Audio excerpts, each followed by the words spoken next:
Hi guys, and welcome to your daily tarot reading for Friday the 8th of July 2022. Thanks for joining me. I'm going to use one of my favorite decks, the Tarot of the Cat People.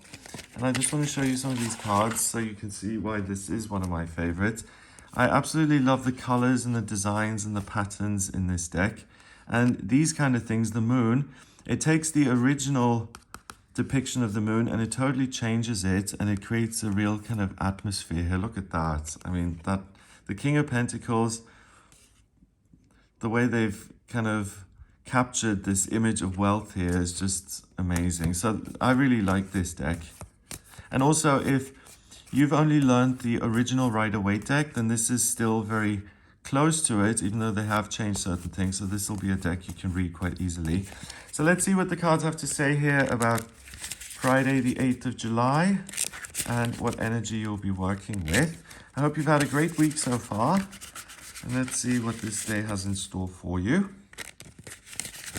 So let's have a look. The first card is the Hermit in reverse. Okay, so maybe a lack of vision and a lot of people imposing themselves on you. So it may seem very loud and like other people expect a lot and have big demands for what you're supposed to be doing.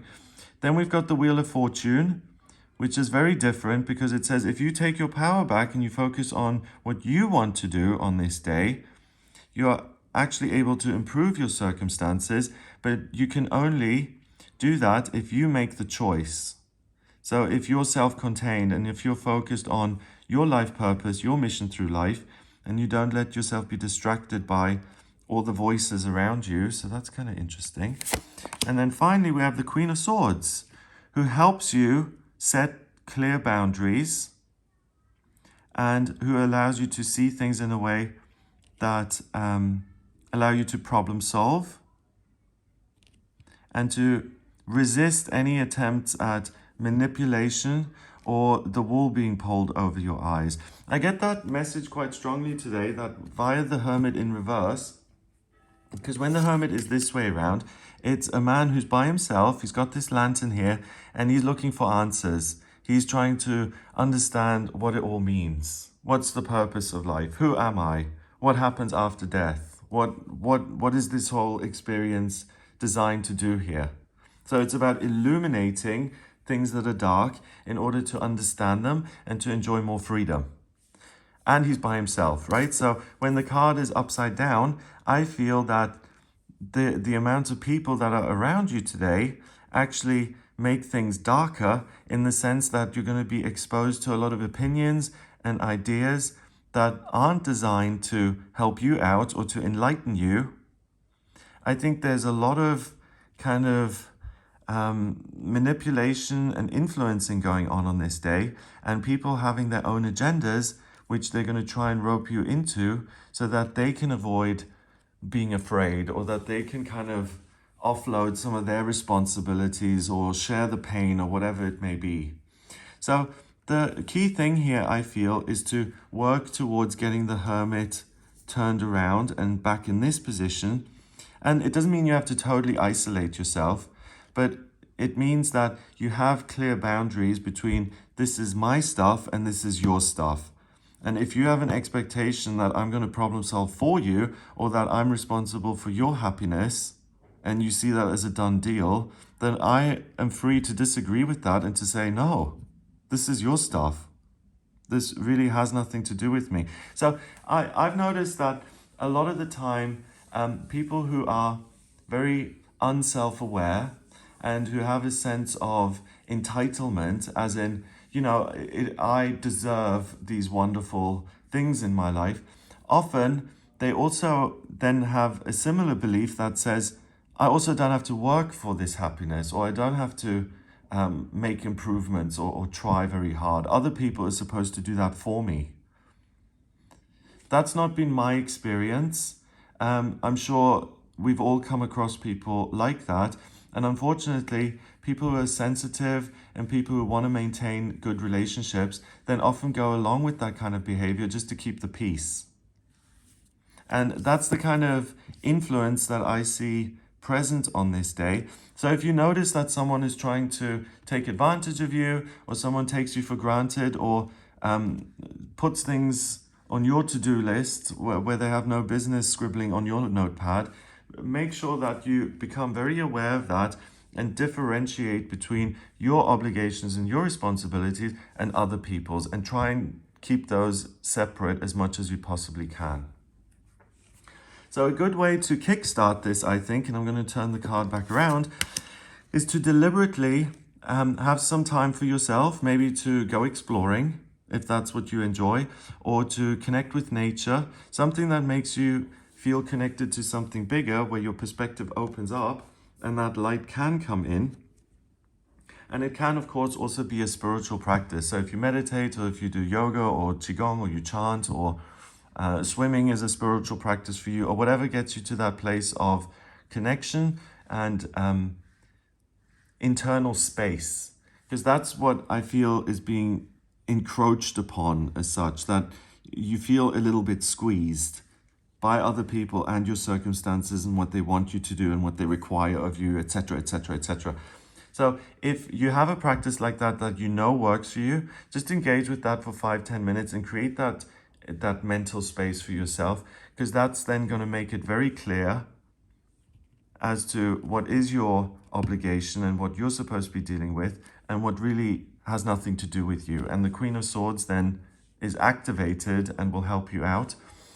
So maybe at the beginning of the day, before you go out into the world and you start talking to people and listening and opening letters and reading emails and all of that stuff, just have a moment for yourself to remember who you are, that you're on your own mission, you're trying to figure things out for yourself. It's okay if other people support you, but ultimately you're alone in this journey. And that then extends for you to realize that other people are responsible for their own destiny. And if they come along and say, hey, can you do this for me? Then you'll be able to remember that and say, well, actually, no, this is your job, not mine. Thank you. The Wheel of Fortune, I always look at the 10, because the 10 to me looks like a crossroads. You're coming up the path and you get to a moment where you're able to choose. Do I go left, right, or straight on? And it's that choosing that activates the wheel, because the wheel is like your solar plexus chakra, and it says you decide if you're going up or down or left or right. And here we've got this man who looks very prosperous and abundant, and he's got himself in a good position because he takes charge of his own destiny and he doesn't let himself be derailed. And it's that commitment to self that allows him to stay illuminated and on track. And the Queen of Swords really helps him in that process to navigate the fog, or the mistiness of what's my path and what's your stuff, and what do I want to do and what do I have to do, all those blurry little gray lines that can really slow you down. The Queen of Swords is objective. She looks at what is effective and makes sense and what is logical and good and positive. She brings down that sword and she never changes her mind. She says, this is good, this is what I'm going to focus on, this is not as useful, and that's what I'm going to minimize and put aside. So if sometimes you struggle to have good boundaries, or to assert yourself, or to see what really is down to you and what isn't, then these two cards are really going to help with that. Well, no, actually, these two cards are going to help with that, because the Queen of Swords allows you to see things clearly. The Wheel of Fortune says, if you want to have a better experience, then only you can commit to it. And they then allow you to look at what other people or institutions or places, how they're imposing on you, and whether you engage with those things or you don't. So it's a great day to kind of draw a line in the sand and to say, thank you, but no thanks. This really is not my issue. You know that saying, I always find this really rude when people say, that sounds like a you problem. I find that so dismissive and rude. But I think that saying is there for a reason, because sometimes certain people aren't going to listen. And sometimes you really have to almost like smack them over the head with it and say, this is not my problem. This is your problem. I don't know how else I can articulate this truth, but this is not my problem. This is a you problem.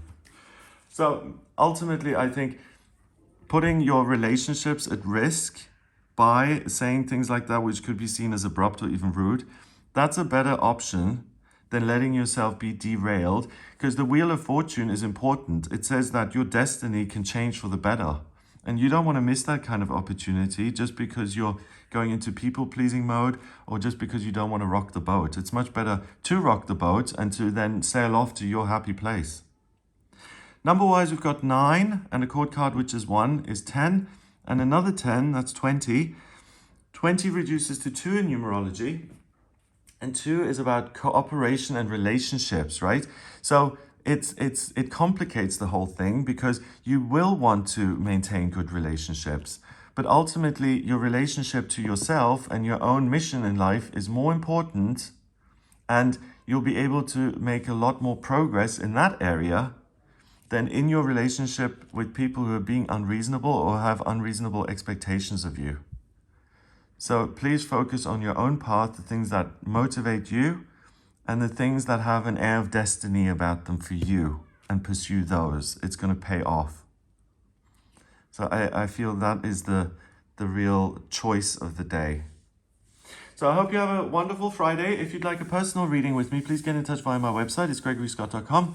On the front page, click on Book Your Reading to audio reading with me. I use the tarot, astrology, and numerology in my personal reading. So if you have any questions about your destiny, your path through life, what your purpose is, what your talents are, strengths, weaknesses, relationships, finance, travel,